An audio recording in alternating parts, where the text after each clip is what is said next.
Welcome to சோலை சாய் சமையல். இன்றைய வீடியோவில் முள்ளங்கி பக்கோடா தான் ரெடி பண்ண போகிறோம். இது சாம்பார் பொரியல்லாம் வச்சு கொடுத்தா பிள்ளைங்க சாப்பிட மாட்டாங்க. பக்கோடாவை செஞ்சு கொடுத்தா விரும்பி சாப்பிடுவாங்க.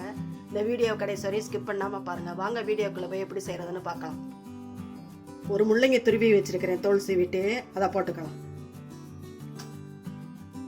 ஒரு பெரிய வெங்காயம் நறுக்கி வச்சுருக்கிறேன் நைஸாக, அதை போட்டுக்கலாம்.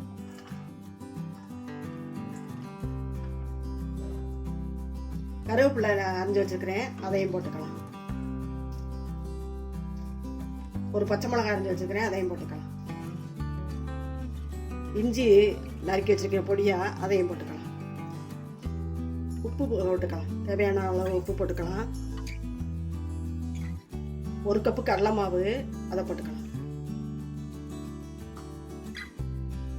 1/4 கப்பு பச்சரிசி மாவு, அதையும் போட்டுக்கலாம். கொஞ்சமாக பெருங்காயத்தூள் போட்டுக்கலாம். முள்ளங்கியில் உள்ள தண்ணியே போதும், பிசைஞ்சு பார்த்துக்கலாம். வேணும்னா தண்ணி தெளித்து பிசைஞ்சுக்கலாம். எண்ணெயை சுட வச்சுருக்கிறேன், அதை ஊற்றி பிசைஞ்சுக்கலாம். நல்லா கிறிஸ்பியாக வரும் எண்ணெய் ஊற்றினோம்னா. நல்லா பிசைஞ்சிட்டோம். அடுத்து எண்ணெயில் போட்டுக்கலாம். மிளகாத்தூள் வேணும்னா போட்டுக்கலாம். நான் பச்சை மிளகா போட்டதுக்கு மிளகாத்தூள் போடலை.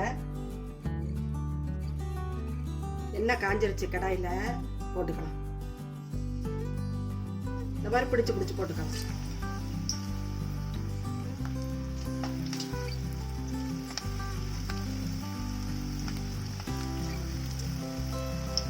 முள்ளங்கியை கொடுத்தா சாப்பிட மாட்டாங்க. சாம்பாரை வச்சு கொடுத்தா பொரியல் பண்ணாலாம் முள்ளங்கி ஒரு வாசனை வருதுன்னு சாப்பிட மாட்டாங்க. இந்த மாதிரி பக்கோடாவா செஞ்சு கொடுத்தா பிள்ளைங்க சாப்பிட்ருவாங்க. சாயங்கால டயத்தில், ஈவினிங் டயத்தில் ஸ்நாக்ஸ் மாதிரி செஞ்சு கொடுத்தா நல்லா சாப்பிடுவாங்க. ஹெல்த்தியானது. மீடியம் ஃப்ளேம்லேயே வச்சுக்கலாம்.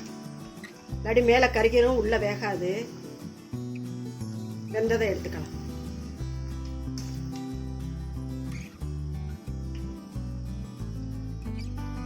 நல்லா வெந்துருச்சு, எடுத்துக்கலாம்.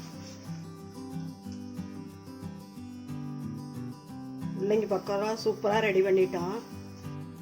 டேஸ்டான இந்த பக்கோடாவை நீங்களும் செஞ்சு பாருங்கள். செஞ்சு பார்த்துட்டு எப்படி இருந்துச்சுட்டு கமெண்ட்ஸில் சொல்லுங்கள். இந்த வீடியோ பிடிச்சிருந்தா மறக்காமல் சோலை சாய் சமையலுக்கு சப்ஸ்கிரைப் பண்ணுங்கள். நன்றி, வணக்கம். அடுத்த வீடியோவில் பார்க்கலாம்.